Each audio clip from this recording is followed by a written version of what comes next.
Hello students, स्वागत है आपका दीवाने NEET and JEE YouTube channel में। मैं प्रांशु अग्रवाल और आज आपके लिए एक ऐसा क्वेश्चन लेकर के आया हूं जो कि आपको अपनी स्क्रीन पर भी विजिबल होगा। इस क्वेश्चन की हेल्प से आज हम सीखेंगे कि जब कोई भी इक्वेशन आपको दी जाती है तो वहां पर डिफरेंट वेरिएबल्स की डायमेंशंस कैसे फाइंड आउट की जाती है, इंस्टेंटेनियस वेलोसिटी को कैसे फाइंड आउट किया जा सकता है, एवरेज वेलोसिटी को कैसे फाइंड करते हैं, इंस्टेंटेनियस एक्सेलरेशन कैसे फाइंड आउट किया जा सकता है, वो सब हम सीखने वाले हैं। सो चलिए स्टार्ट करते हैं क्वेश्चन।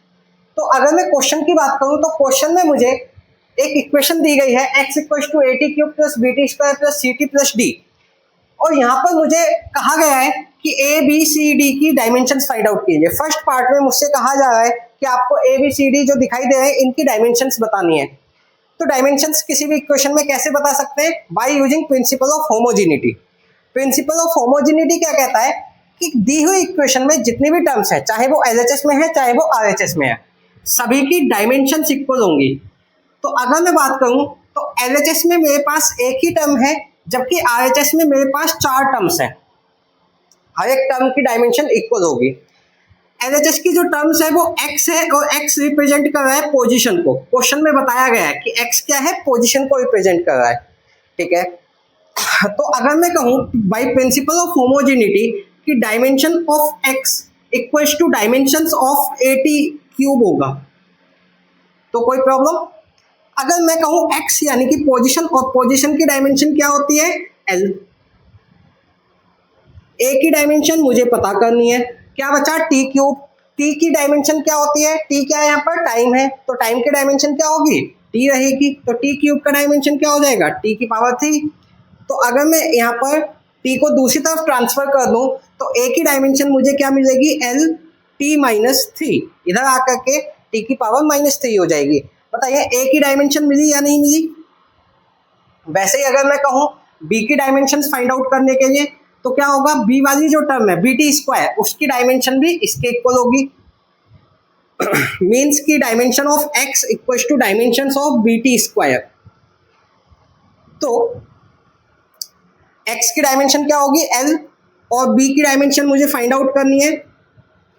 और t की डायमेंशन क्या रहेगी? t, तो t की डायमेंशन क्या हो जाएगी? t स्क्वायर की डायमेंशन क्या हो जाएगी? t की पावर 2। अगर मैं b t स्क्वायर को दूसरी तरफ ट्रांसफर कर दूं तो क्या बनेगा? l t की पावर -2। बताइए कोई प्रॉब्लम? तो a की डायमेंशन मिल गई, b की डायमेंशन मिल गई, अब मुझे c की डायमेंशन चाहिए। अगर आप लोगों को अभी कॉन्सेप्ट क्लियर हो गया है तो वीडियो को पॉज करके c और d की डायमेंशन आप अपने आप फाइंड आउट कीजिए और बाद में आंसर मैच कर देना। अगर मैं c की डायमेंशन फाइंड आउट करनी है तो इसकी डायमेंशन और x की डायमेंशन इक्वल कर दूं तो अगेन अब मैं शॉर्ट में कर देता हूं। x की डायमेंशन क्या रहेगी? l, और ct की डायमेंशन, c की मुझे पता करनी है, t की t रहेगी। तो t को मैं दूसरी तरफ ट्रांसफर करूंगा, क्या बनेगा? l t की पावर -1।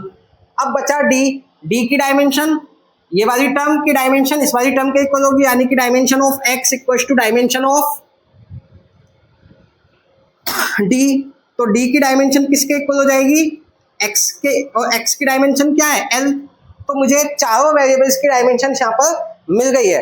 तो जब भी आपको कोई इक्वेशन दी जाएगी आप डायमेंशन कैसे फाइंड आउट करेंगे? By using principle of homogeneity. एक बहुत फेमस इक्वेशन है वंडर वाल इक्वेशन। वंडर वाल इक्वेशन में आपसे डिफरेंट वेरिएबल्स की डायमेंशंस फाइंड आउट करने को कहता है। अगर आपको कहीं से मिल जाए वंडर वाल इक्वेशन तो आप उसकी डायमेंशंस फाइंड आउट करके जरूर देखना। तो अदरवाइज मैं नेक्स्ट वीडियोज में तो आपके साथ डिस्कस करने ही वाला हूँ। चलिए अब अगर मैं नेक्स्ट पार्ट की बात करूँ, सेकंड पार्ट की बात करूँ, तो सेकंड पार्ट में हमसे ऑब्जेक्ट की वेलोसिटी पूछी गई है at t equal to 4 second. वो कैसे फाइंड आउट होगी?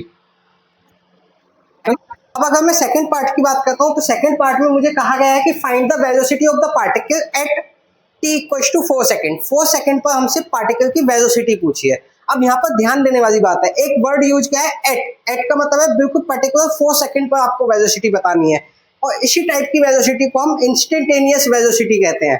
पर्टिकुलर जिस टाइम पर पूछा जाता है, इट मीन्स कि यहाँ पर इंस्टेंटेनियस वेलोसिटी पूछी गई है। और इंस्टेंटेनियस वेलोसिटी जब इक्वेशन की फॉर्म में पूछी जाती है तो हम डिफरेंशियल करके फाइंड आउट कर सकते हैं। तो अब मुझे पोजीशन दे रखा है, पोजीशन का अगर मैं वन टाइम डिफरेंशिएशन कर दूं तो मुझे क्या मिल जाती है? वेलोसिटी। तो क्या लिखेंगे? As we know that v यानी कि velocity equals to dx upon dt। So v equal to d upon d t, और x की वैल्यू यहाँ से पुट कर देंगे a t cube plus b t square plus c t plus d. अब क्या होगा, ए टी क्यूब का डिफरेंशिएशन क्या होगा, 3 square plus b t square का डिफरेंशिएशन 2bt, सी टी का डिफरेंशिएशन c होगा और d का डिफरेंशिएशन 0 होगा। जिन बच्चों को डिफरेंशिएशन नहीं आता है, मैंने ऑलरेडी अपने चैनल पर वीडियो अपलोड की हुई है, लॉन्ग वीडियो डिफरेंशिएशन की, आप वहां से सीख सकते हैं। ये मैंने एक कॉमन वेलोसिटी फाइंड आउट कर ली। अब हमसे कहा गया है at t equal to 4 second पर, तो वेलोसिटी फाइंड करेंगे t इक्वल टू 4 सेकेंड पर, इक्वल टू इट मीन्स कि t की वैल्यू को 4 पुट कर देंगे, 3a, और t की वैल्यू कितनी रहेगी 4 square plus 2 into B into 4 plus C. अब हम इसको कैलकुलेट कर लेंगे। अच्छा, क्वेश्चन में ए बी सी तीनों, ए बी सी डी चारों वेरिएबल्स की वैल्यूज भी दी हुई है, वो भी यहाँ पुट कर देंगे। जो भी कैलकुलेट करके आएगा वो आपको आंसर मिल जाएगा। क्लियर, कैलकुलेशन आप अपने आप कर सकते हो। तो इस तरीके से डिफरेंशिएशन का यूज करके आप इंस्टेंटेनियस वेलोसिटी फाइंड आउट कर सकते हैं। अब अगर थर्ड पार्ट की बात करें, तो थर्ड पार्ट में हमसे पूछा गया है acceleration at t equal to 4 second. 4 second पर एक्सेलरेशन भी पूछा गया है। अब यहाँ भी ध्यान देना है, पर्टिकुलर किसी सेकंड पर, पर्टिकुलर किसी टाइम पर एक्सेलरेशन पूछा गया है, इसी को इंस्टेंटेनियस एक्सेलरेशन कहते हैं। इट मीन्स कि जैसे कि इंस्टेंटेनियस वेलोसिटी फाइंड आउट हुआ है, वैसे ही इंस्टेंटेनियस एक्सेलरेशन भी फाइंड आउट होगा। कैसे करेंगे, चलिए देखते हैं। इसको तो आप कंप्लीट कर ही देंगे, चलिए आगे चलते हैं। देखिए, यहाँ तक तो समझ आ ही गया होगा। यहाँ तक मैंने वेलोसिटी को फाइंड आउट किया था by differentiation of position, position को डिफरेंशिएट करके। अब अगर मैं वेलोसिटी को वन टाइम और डिफरेंशिएट कर दूं तो मुझे एक्सेलरेशन मिल जाता है। तो a इक्वल टू क्या होता है, D V by D T. तो a equal to D Y D T of, और v की वैल्यू क्या है, ये है, तो 3a square plus 2bt plus सी।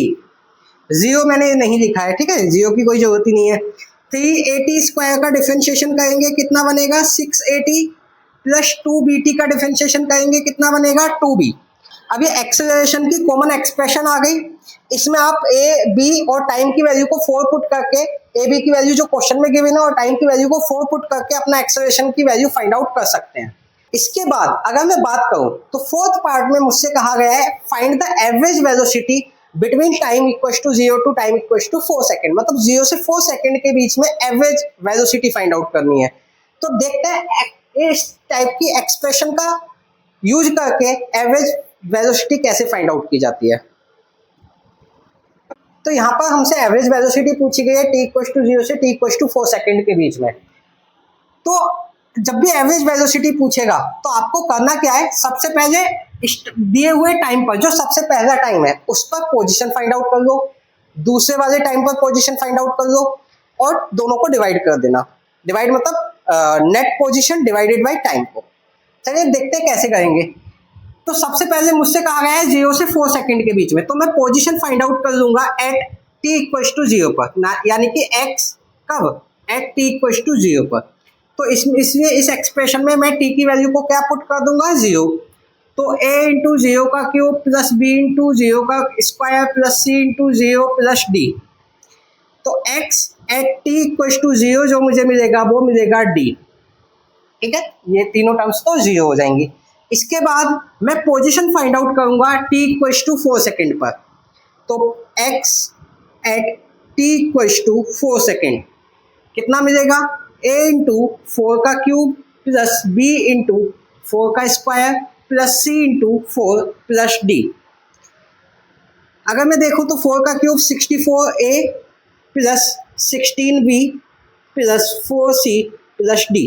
ये मुझे मिला t इक्वल टू 4 सेकेंड पर, और t इक्वल टू 0 सेकेंड पर ऑलरेडी मैं फाइंड आउट कर चुका हूँ। तो एवरेज एक्सेलरेशन का एवरेज वेलोसिटी का फॉर्मूला क्या होगा, v एवरेज इक्वल टू क्या होता है, नेट डिस्प्लेसमेंट या डिस्टेंस अपॉन टाइम। अगर वेलोसिटी देख रहे हैं तो नेट डिस्प्लेसमेंट अपॉन टाइम। अब नेट डिस्प्लेसमेंट क्या होगा, तो displacement in 4 second minus displacement in 0 second, क्योंकि 0 से 4 के बीच में जो डिस्प्लेसमेंट होगा वो किसके इक्वल होगा, वो होगा x at t equal to 4 minus x at t equal to 0 second के लिए, डिवाइडेड बाई टाइम कितना लगेगा, 4 माइनस 0। अब इस यहाँ पर हम x at t equal to 4 ये वाली वैल्यू पुट कर देंगे, x at t equal to 0 ये वाली वैल्यू पुट कर देंगे, ABCD की वैल्यू पुट करेंगे, फाइनल कैलकुलेशन आपको करनी है, कैसे की जाएगी, ठीक है। फाइनल कैलकुलेशन करने के बाद आपको क्या मिल जाएगा, अपना आंसर मिल जाएगा। क्लियर हुई बात या नहीं? ठीक है, तो अगर हमें एक्सप्रेशन दी गई है और एवरेज वेलोसिटी पूछा गया है, तो इस फॉर्मूला, इस मेथड से की हेल्प से आप अपना एवरेज वेलोसिटी पता कर सकते हैं। अब अगर मैं फिफ्थ पार्ट की बात करूं, तो फिफ्थ पार्ट में मुझसे पूछा गया है find the average acceleration between t equals to 0 second to t equals to 4 second. 0 से 4 सेकंड के बीच में एवरेज एक्सेलरेशन। तो एवरेज एक्सेलरेशन के लिए भी सेम ऐसा ही प्रोसेस रहेगा। देखो, वेलोसिटी के लिए मैंने दोनों टाइम पीरियड पर पोजीशन फाइंड आउट की है। एक्सेलरेशन के लिए आप वेलोसिटी फाइंड आउट करोगे, क्योंकि एक्सेलरेशन का फॉर्मूला क्या होता है, change in velocity upon time. It means कि आपको वेलोसिटी पता करनी है t इक्वल्स टू 0 सेकंड पर, वेलोसिटी पता करनी है t इक्वल्स टू 4 सेकंड पर, और 4 माइनस 0 से डिवाइड कर देना है टोटल टाइम से। वेलोसिटी कैसे पता करोगे, तो ऑलरेडी मैं सेकंड पार्ट में वेलोसिटी का एक्सप्रेशन फाइंड आउट कर चुका था, इस एक्सप्रेशन को डिफरेंशियल करके। वहां पर कुछ नहीं करना, पहले t की वैल्यू को 4 पुट करोगे तो वेलोसिटी मिल जाएगी 4 सेकंड पर, t इक्वल्स टू 0 पुट करोगे तो वेलोसिटी मिल जाएगी 0 सेकंड पर, और फिर आप एवरेज एक्सेलरेशन फाइंड आउट कर सकते हैं। अगर समझ आया है क्वेश्चन तो जल्दी से कमेंट बॉक्स में बताइए कि समझ आ गया, और अगर नहीं आया है, किसी भी पार्ट में कोई डाउट रहा है, तो मैं आपको दोबारा से वीडियो अपलोड करके, दोबारा से वीडियो प्रिपेयर करके प्रोवाइड करा सकता हूं, ताकि आपके मन में कोई भी डाउट ना रहे। और अगर इस वीडियो से आपको कुछ सीखने को मिला है तो जल्दी से चैनल को सब्सक्राइब कर दीजिए, क्योंकि आगे भी इस तरीके के इंपॉर्टेंट क्वेश्चंस मैं आपके साथ डिस्कस करता रहूंगा। वीडियो को फ्रेंड्स के साथ जरूर शेयर कर दें, ताकि लोग भी हमारे साथ जुड़ पाएं।